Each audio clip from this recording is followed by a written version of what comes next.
पूरा ध्यान से जरूर देखेगा। तो सबसे पहले तो देखिए सितंबर का महीना चल रहा है और इतिहास में लगभग हम कहेंगे कि 1928 से अगर हम बात करें तो S&P 500 एवरेज हर सितंबर के महीने में खराब परफॉर्म करता है और एवरेज अगर रिटर्न्स देखें तो -1.1% के रिटर्न्स है S&P 500 के। अब इसके पीछे कोई फंडामेंटल रीजंस नहीं है, लेकिन लॉन्ग टर्म में ये ऑब्जर्व किया गया है, इवन लगभग एक डेकेड का ये एक्सपीरियंस है, जिसके बेसिस पे देखा गया है कि सितंबर के महीने में मार्केट कुछ खास अच्छा परफॉर्म नहीं करता है। अब इसके कुछ पॉसिबल रीजन हो सकते हैं कि इस टाइम पर सीजनल कंज्यूमर की जो स्पेंडिंग होती है वो कम हो जाती है, दूसरा FIIs भी अपने पोर्टफोलियो को रीबैलेंस करते हैं और तीसरा म्यूचुअल फंड भी इस टाइम पर काफी विड्रॉल करते हैं। जो कुछ इसके पॉसिबल रीजन हो सकते हैं, तो एक ये बहुत लंबी थ्योरी है, उससे हमने शुरुआत कर दी है। अब समझते हैं कुछ प्रैक्टिकल रीजंस जिनकी वजह से हो सकता है कि ये महीना मार्केट और खराब परफॉर्म करे। इसमें सबसे बड़ा और सबसे पहला रीजन है ट्रंप। देखिए ट्रंप ने इंडिया के ऊपर टैरिफ तो लगा ही दिया है, लेकिन इसके बाद उन्होंने वार्निंग भी दी है कि अगर यूएस का सुप्रीम कोर्ट जो टैरिफ्स लगाए गए हैं उनको रिजेक्ट करता है तो इससे अमेरिका में इकोनॉमिक डिजास्टर आ सकता है, ऐसा ट्रंप का कहना है। अब वैसे तो उनकी बातें का पूरा भरोसा किया नहीं जा सकता, लेकिन अगर वो सही कह रहे हैं, सोच समझ के कह रहे हैं, तो इस केस में अगर अमेरिका में इकोनॉमिक डिजास्टर आएगा तो फिर पूरी दुनिया में जो मार्केट्स हैं उनके खराब परफॉर्म करने के चांसेस बहुत ज्यादा हो जाएंगे। इवन कई बार ट्रंप ने ऐसे बयान दिए हैं, ट्वीट्स किए हैं, जिसके अकॉर्डिंग भी अमेरिका में इकोनॉमिक स्लो डाउन आने के बहुत ज्यादा चांसेस बने हुए हैं। तो ये तो रही अमेरिका की बात। अब अगर इंडिया की बात करें तो देखिए अभी इतना बड़ा डिसीजन गवर्नमेंट ने लिया था, जिसमें मेनली जीएसटी के जो इतने सारे स्लैब थे उनको घटाकर सिर्फ 2 स्लैब कर दिए गए हैं। एक 18% का है, दूसरा 5% का है। हाँ, एक तीसरा स्लैब भी है जो कि 40% का है, लेकिन वो बहुत कुछ ही चीजों पे लग रहा है। तो अब ये इतनी बड़ी न्यूज थी, तो इससे मार्केट में हमें कुछ बड़ा मूवमेंट देखने को मिलना चाहिए था, लेकिन ऐसा कुछ भी नहीं हुआ। इसका मतलब है कि जो भी ये न्यूज थी वो ऑलरेडी हमारे मार्केट की प्राइस में एब्जॉर्ब थी, यानी जो मार्केट अभी आपको दिखाई दे रहे हैं वो अच्छे खासे लेवल पे हैं, यही हम मान के चल सकते हैं, क्योंकि इतनी बड़ी न्यूज आने के बाद मार्केट में एक इंपैक्ट हमें थोड़ा बहुत तो देखने को मिलना ही चाहिए था। अब ये तो न्यूज की बात हो गई, तो चलिए अब थोड़ा सा हम ओपन इंटरेस्ट का डेटा भी देख लेते हैं। देखिए ये हमने ऑप्शन चेन खोल रखी है, जिसमें हम 30 सितंबर की एक्सपायरी के हिसाब से आपको ये डेटा दिखा रहे हैं और यहां पर हम 25,000 की स्ट्राइक प्राइस की बात कर रहे हैं, यानी ये 30 सितंबर की एक्सपायरी की बात यहां पे चल रही है, इस मंथ की एक्सपायरी की। अब अगर आप यहां पर डेटा देखेंगे तो आपको दिखाई देगा कि 25,000 की जो स्ट्राइक प्राइस है, इसमें सबसे पहले तो पुट का जो ओपन इंटरेस्ट है उसमें 1.5 लाख का जो ओपन इंटरेस्ट है वो डाउन हुआ है, और अगर यहीं पर आप देखेंगे तो कॉल का जो ओपन इंटरेस्ट है उसमें 71,250 इंक्रीज हुआ है। तो ये जाहिर सी बात है कि अगर पुट का जो ओपन इंटरेस्ट है वो घट रहा है, कॉल का ओपन इंटरेस्ट बढ़ रहा है, तो इससे भी हमें समझ आ रहा है कि जो बिग मनी है उनको लगता है कि इस 30 सितंबर तक मार्केट 25,000 का लेवल भी क्रॉस नहीं कर पाएगा। तो ये भी हमें एक सिग्नल दे रहा है कि मार्केट थोड़े से नेगेटिव साइड पर ही चल रहे हैं।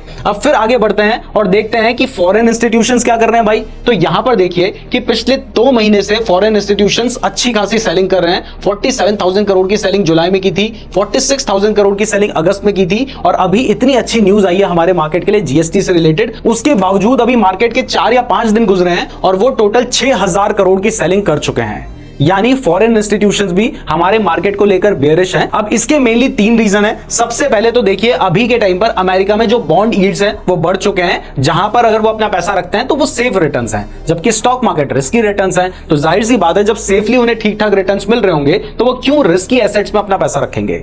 दूसरा सबसे बड़ा रीजन जो मुझे लगता है वो है कि अभी के टाइम पर इंडियन रुपीस की जो वैल्यू है वो लगातार डेप्रिशिएट होती जा रही है। मतलब डॉलर के कंपैरिजन में आज रुपया 88 रुपीस से भी आगे बढ़ चुका है, जिससे जो भी फॉरेन इंस्टीट्यूशंस होते हैं वो अगर इंडिया में इन्वेस्ट करते हैं और रुपीस की वैल्यू अगर डेप्रिशिएट करती है तो उनको नुकसान होता है। और तीसरा, अभी के टाइम पर और भी कुछ मार्केट है जो अच्छा परफॉर्म कर रहे हैं, तो वो अपने पोर्टफोलियो को रीबैलेंस भी कर रहे हो सकते हैं, जिसकी वजह से उनकी सेलिंग लगातार चलती जा रही है। अब चलिए यहां पे आपने मान लिया कि ठीक है फॉरेन इंस्टीट्यूशन सेलिंग कर रहे हैं, जिसकी वजह से भी हमारा मार्केट गिर रहा है, लेकिन यहां पर देखिए जो दुनिया के सबसे महान इन्वेस्टर है वॉरेन बफेट, आज के टाइम पर वो क्या कर रहे हैं उस पे हर किसी की नजर बनी रहती है, क्योंकि जाहिर सी बात है कि उन्होंने बहुत लंबे टाइम तक मार्केट को आउट परफॉर्म किया है और एक बहुत बड़ी वेल्थ बनाई है। तो यहां पर आप जान के शॉक रह जाएंगे कि आज के टाइम पर वॉरेन बफेट $277 बिलियन का कैश होल्ड करते हैं। मतलब वॉरेन बफेट तो जाने जाते हैं स्टॉक मार्केट में इन्वेस्टमेंट करने के लिए, लेकिन इतना पैसा उन्होंने कैश में होल्ड कर रखा है। इसका सिंपल सा एक रीजन हो सकता है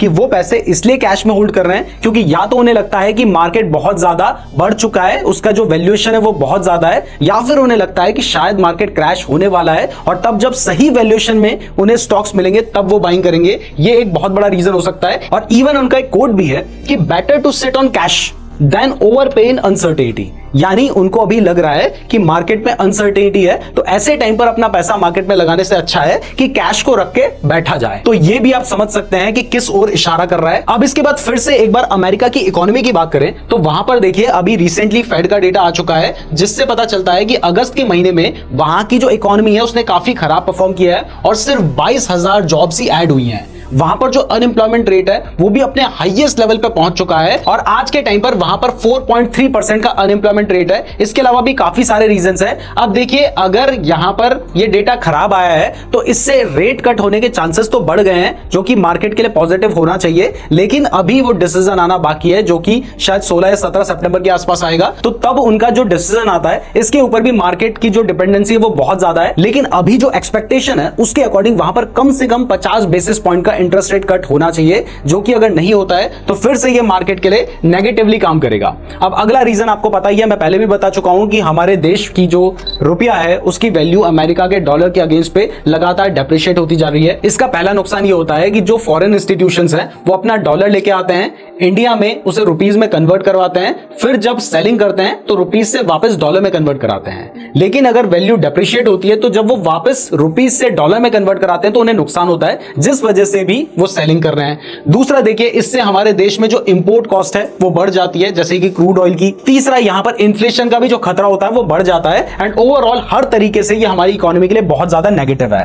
अब इसके बाद देखिए क्रूड ऑयल की भी जो प्राइस है वो आज के टाइम पर 66.87 पर बैरल पे चल रही है। देखा जाए तो अब क्रूड ऑयल की प्राइस अपने एवरेज से थोड़ा सा ज्यादा ही है, लेकिन जिस तरीके के ग्लोबल माहौल चल रहे हैं ऐसे में इस प्राइस के और ज्यादा बढ़ने के चांसेस हैं। और ऊपर से अगर ये प्राइस बढ़ेगी तो सबसे पहले जो डॉलर है उसकी वैल्यू भी बढ़ेगी, क्योंकि जितने भी देश क्रूड ऑयल को बाय करते हैं वो डॉलर से ही बाय करते हैं, जिसके लिए डॉलर की डिमांड बढ़ेगी और इससे हमारा जो इंडियन रुपीस है वो और ज्यादा डेप्रिशिएट कर सकता है। इन्फ्लेशन का जो प्रेशर है वो और ज्यादा बढ़ सकता है और अगर ऐसा होता है तो ये हमारे मार्केट के लिए बिल्कुल भी अच्छा नहीं होगा। एंड फाइनली अगर हम सितंबर के महीने की बात कर रहे हैं तो ये जो महीना है सितंबर और अक्टूबर का, ये हमारे इंडियन मार्केट के लिए हमेशा बहुत अनस्टेबल महीना रहा है। दूसरा, फॉरेन इन्वेस्टर भी इस टाइम पर अपने पोर्टफोलियो की रीबैलेंसिंग करते हैं, जिसकी वजह से जो सेलिंग प्रेशर होता है वो बढ़ जाता है। और तीसरा, अभी देखिए ये हमारा सेकंड क्वार्टर एंड होने वाला है सितंबर में, इसके बाद हमारे क्वार्टरली रिजल्ट्स आने शुरू हो जाएंगे, तो इससे पहले थोड़ी बहुत प्रॉफिट बुकिंग होती ही है, ताकि जो क्वार्टरली रिजल्ट्स आएंगे उससे सरप्राइज ना मिले और पोर्टफोलियो में बहुत ज्यादा नेगेटिव इंपैक्ट ना पड़े। तो ये सारी चीजें जानने के बाद आपको क्या लगता है कि सितंबर के महीने में हमारा स्टॉक मार्केट कैसा रहेगा, हमें कमेंट करके जरूर बताइएगा। अगर आप चाहते हैं कि हर मंथ हम एक इस तरीके की सीरीज लेकर आएं तो इसके लिए कमेंट जरूर कीजिएगा। वीडियो पसंद आई है तो वीडियो को लाइक और चैनल को सब्सक्राइब जरूर कर दीजिएगा। अगर आप स्टॉक मार्केट में इन्वेस्ट करने के लिए डीमैट अकाउंट खुलवाना चाहते हैं तो लिंक डिस्क्रिप्शन में दिया गया है। अगर आप क्रिप्टो के फ्यूचर्स में ट्रेड करना चाहते हैं जहां पर 200 टाइम्स तक का लेवरेज मिल जाता है, 24/7 आप ट्रेड कर सकते हैं, इसके लिए डेल्टा एक्सचेंज का लिंक भी डिस्क्रिप्शन में दे रखा है। साथ में नीचे गूगल फॉर्म भी दे रखा है, उसको भी जरूर फिल कर लीजिएगा।